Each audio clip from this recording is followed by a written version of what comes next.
사도행전 4장. 공의회 앞에 선 베드로와 요한. 베드로와 요한이 백성들에게 말하고 있을 때 제사장들과 성전을 경비하던 사람들과 사두개파 사람들이 몰려왔습니다. 그들은 두 사도가 백성들에게 죽은 자 가운데서 부활하신 예수님을 가르치고 그들에게 설교하는 것 때문에 마음이 편치 않았습니다.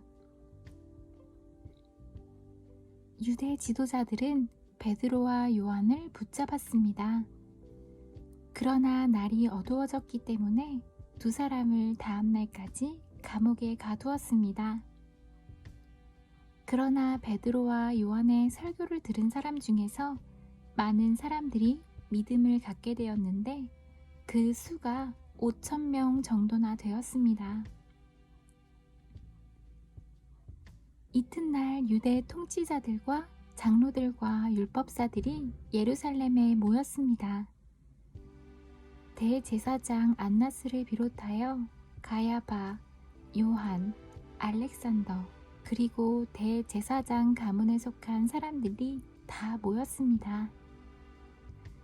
그들은 베드로와 요한을 앞에 세워놓고 도대체 너희가 무슨 능력으로 또 누구의 이름으로 이런 일을 하느냐? 라며 신문하기 시작하였습니다. 그때 베드로가 성령으로 충만하여 그들을 향해 다음과 같이 대답했습니다. 백성의 통치자와 장로님들, 여러분이 묻고자 하는 것이 오늘 우리가 태어날 때부터 걷지 못하는 사람에게 행한 선한 일에 관한 것입니까? 그 사람이 어떻게 해서 낫게 되었는지를 묻는 것입니까? 그렇다면 여러분들과 모든 이스라엘 백성은 이것을 아셔야 합니다. 이 사람이 나은 것은 나사렛 예수 그리스도의 능력으로 말미암은 것이라는 사실입니다. 여러분들은 십자가에 못 박았지만 하나님께서 다시 살리신 나사렛 예수 그리스도의 이름으로 이 사람이 완전히 나음을 얻어 여러분 앞에 서 있습니다. 이 예수님은 건축자들이 버린 돌이지만 집 모퉁이의 머릿돌이 되셨습니다. 예수님 외에는 다른 어떤 이에게서도 구원을 받을 수 없습니다.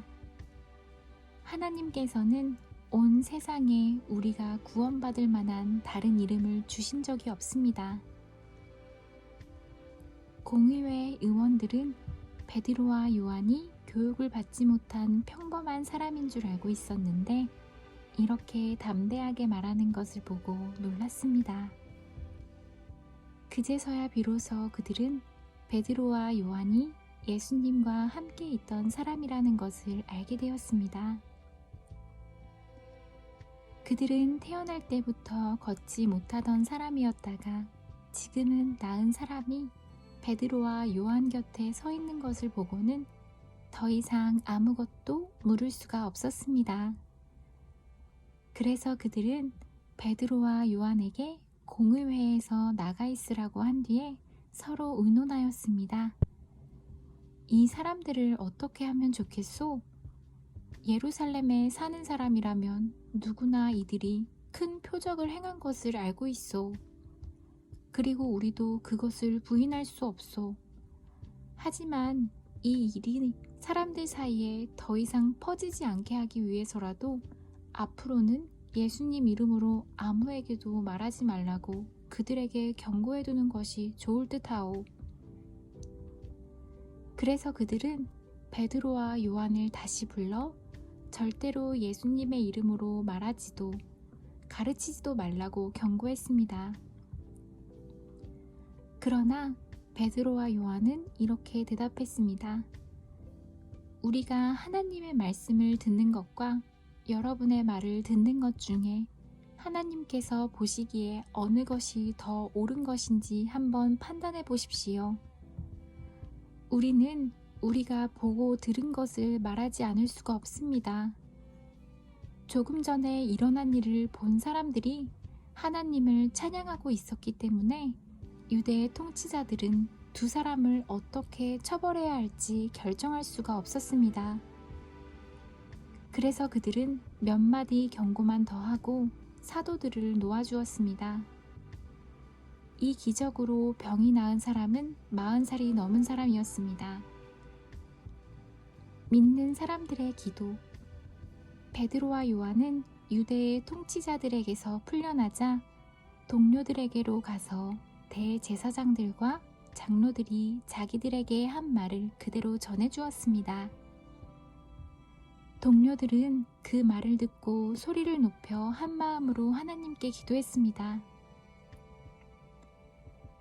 하늘과 땅과 바다와 그 가운데 있는 모든 것을 창조하신 전능하신 주님, 주님께서는 주님의 종인 우리 조상 다윗의 입을 빌려 성령으로 이렇게 말씀하셨습니다. 어찌하여 민족들이 화를 내며 어찌하여 백성이 헛된 계획을 세우는가? 세상의 왕들이 일어나며 통치자들이 주님과 그분의 그리스도를 대항하기 위해 한자리에 모였다. 실제로 헤롯 안티파스와 본디오 빌라도가 이방인들과 이스라엘 백성과 합심하여 주님의 거룩한 종이며 주님께서 기름 부어 그리스도로 세우신 예수님에 대해 음모를 꾸미기 위해 이곳 예루살렘에 모였습니다.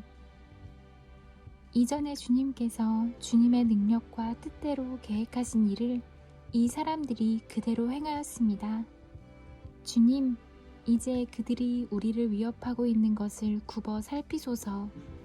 또 주님의 종들이 주님의 말씀을 담대하게 말할 수 있도록 용기를 주소서. 주님의 손을 펼쳐 병을 낫게 해주시며 주님의 거룩한 종 예수님의 이름으로 표적과 기적을 행하소서. 제자들이 기도를 마치자 그들이 모여있는 곳이 흔들렸습니다. 제자들은 모두 성령으로 충만해져서 하나님의 말씀을 담대하게 전하였습니다. 믿는 사람들의 공동생활. 믿는 사람들의 무리가 다 한 마음과 한 정신으로 자기 것을 자기 것이라고 말하는 사람이 한 사람도 없이 자기가 가지고 있는 모든 것을 서로 나누었었습니다. 사도들은 계속해서 큰 능력으로 주 예수님의 부활을 증언하였습니다. 하나님께서는 모든 사람들에게 더 많은 은혜를 베푸셨습니다. 그들 중에 부족한 것이 있는 사람은 한 사람도 없었습니다. 때로는 밭이나 집이 있는 사람이 밭이나 집을 팔아 판돈을 사도들에게 가져와 사도들의 발 앞에 놓았습니다. 그러면 사도들은 그 돈을 필요한 사람들에게 각각 나누어 주었습니다. 믿는 사람 중에 요셉이라는 사람이 있었습니다. 사도들은 그 사람을 바나바라 불렀습니다. 바나바라 이름은 격려하는 사람입니다. 바나바는 키프로스에서 태어난 레위 지파 사람입니다. 요셉이 자기의 밭을 팔아 그 돈을 사도들의 발 앞에 갖다 놓았습니다.